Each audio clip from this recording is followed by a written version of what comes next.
Good morning class 4। Okay, now हमने अपनी last exercise में बार ग्राफ से डेटा निकालना सीखा था। ओके, और बार ग्राफ्स बनाने सीखे थे। नाउ अब जो नेक्स्ट कॉन्सेप्ट है वो है बार ग्राफ से डेटा निकालना और उस डेटा के थ्रू क्वेश्चंस के आंसर्स देना। ठीक है, या फिर बार ग्राफ से डायरेक्टली आप आंसर भी निकाल सकते हैं। अभी कैसे करेंगे ये मैं आपको एग्जांपल्स के थ्रू समझाता हूँ। जैसे कि आपके सेल्फ प्रैक्टिस 15B में जो आपका क्वेश्चन नंबर 1 है, it states that the bar graph given along side shows run scored in 6 overs of a bowler in IPL। Now answer the questions. नीचे जो बार ग्राफ है यहाँ पे आपको 6 ओवर्स में कितने कितने रन गए वो बताया गया है। अच्छा, हर बार ग्राफ में, जैसे कि बार ग्राफ में मैंने पहले बताया था, एक की होती है। ठीक है, एक इंटरप्रिटेशन की होती है, हर बार ग्राफ में आपको मिलेगी। अब यहाँ पे देखो क्या दिया हुआ है, नंबर ऑफ ओवर्स, कितने ओवर्स हैं, 1 2 3 4 5 6, और यहाँ है नंबर ऑफ रन्स। अब पहले ओवर में कितने रन्स बने, दूसरे में कितने बने, तीसरे में, 4 में, 5th में कितने बने और 6 में कितने बने, ये इंटरप्रेट किया गया है।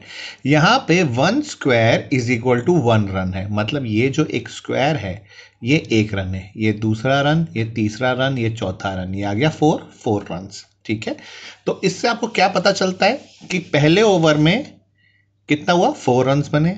सेकेंड ओवर में कहाँ तक गया, 10 रन्स बने। थर्ड ओवर में 8 रन्स बने।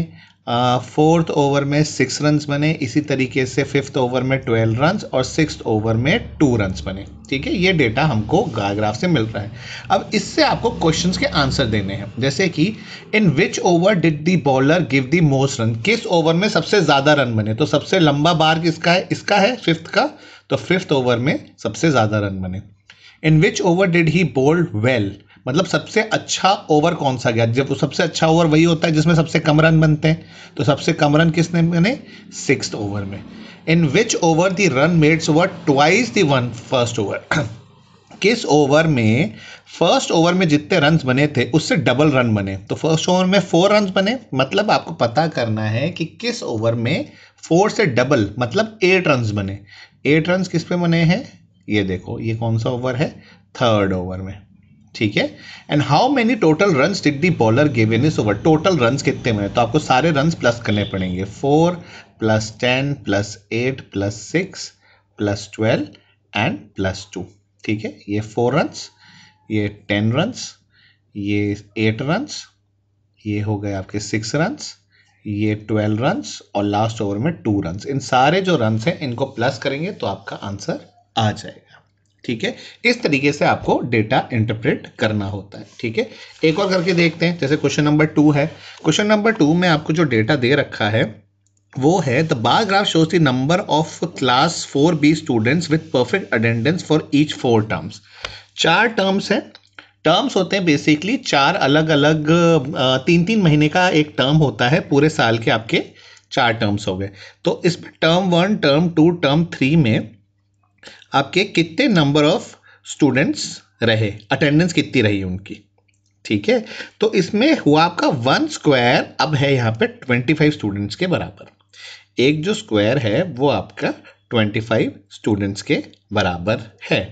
ठीक है, अब आपको ये अब इनको ये बताना है, in which term has the best attendance. ये आपके नंबर ऑफ स्टूडेंट्स है, ये आपके टर्म्स है। ठीक है, ये अटेंडेंस हो गई एक तरीके से। तो किस टर्म में सबसे बेस्ट अटेंडेंस रही, सबसे ज़्यादा किस में रही, ये इसमें रही, क्योंकि ये सबसे लंबा बार है, तो टर्म 4 में बेस्ट अटेंडेंस रही। How many people have perfect attendance in term 1। ठीक है, कितनी स्टूडेंट्स की परफेक्ट अटेंडेंस रही टर्म 1 में। ठीक है, तो ये आपको कैलकुलेट करना पड़ेगा, क्योंकि यहाँ पे क्या है, एक square is equal to 25 students. तो आपको यहाँ पे सारे स्क्वायर्स को गिन के 25 + 25 + 25 करके आपको टोटल निकालना है कि टोटल कितने अटेंडेंस रही है। ठीक है, तो यहाँ पे आप कैसे निकालोगे, जैसे कि यहाँ पे टोटल कितने आ रहे हैं आपके 36, 37, 38, 38 आ रहे हैं ना यहाँ पे, ये यहाँ तक आ रहा है आपका टर्म 1, देखो यहाँ तक आ रहा है, इस तक, यहाँ तक आ रहा है। तो ये क्या है, 36 और 40 के बीच में है, वो क्या हुआ, 38 हुआ। तो 38 को आप जब 25 से मल्टीप्लाई करोगे तो आपका आंसर आ जाएगा। Okay, okay, in which term did 36 people have perfect attendance?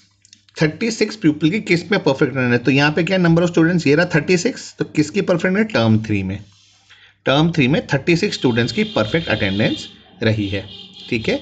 In if there were 44 peoples in the class, how many did not have attendance in term 3?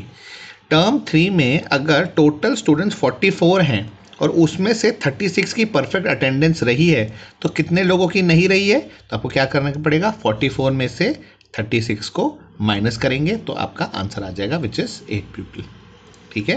And question number A है, how many more peoples have perfect attendance in term 4 then of term 1? Term 4 में term 1 से कितने ज़्यादा students की perfect attendance रही है? तो किस किस को कंपेयर करना है? टर्म 4 और ये टर्म 1, ये हो गया आपके, इसमें हो गए 40, 41, 42, और टर्म 1 में थे आपके 38, तो 42 को 38 में से माइनस कर देंगे। या फिर ये दो ब्लॉक्स हैं, 38 से 42, मतलब 4 स्टूडेंट्स की परफेक्ट अटेंडेंस ज़्यादा रही है टर्म 4 में as compare to term 1। Okay, इस तरीके से आपको डेटा इंटरप्रेट करना होता है, ठीक है। ये दो एग्जांपल्स मैंने आपको समझा दिए। अब आपको इसी तरीके से क्वेश्चन नंबर 3 में भी आपको डेटा इंटरप्रेट करना है एंड क्वेश्चन 4 में भी आपको डेटा इंटरप्रेट करना है, ठीक है। तो ये आप करके मुझे आप दीजिएगा। दो मैंने आपको करके बता दिए, ठीक है। तो ये आपको करनी ही है जो दो मैंने बताया है, प्लस ये एंड थर्ड एंड फोर्थ ये आपको खुद करना है, ठीक है। So that is your assignment for the day. What you have to do, you have to do self practice 15B, question number 1, question number 2, question number 3 and question number 4। इसके answers आप यहीं पर ही लिख सकते हैं, यह आपको ज़रूरी नहीं है कॉपी में करना, क्योंकि यहाँ पे आपको सिर्फ आंसर्स देने हैं। तो आप यहीं आंसर्स यहीं पर ही बुक में लिख के आप मुझे वर्क सबमिट कर सकते हैं। Okay class, thank you.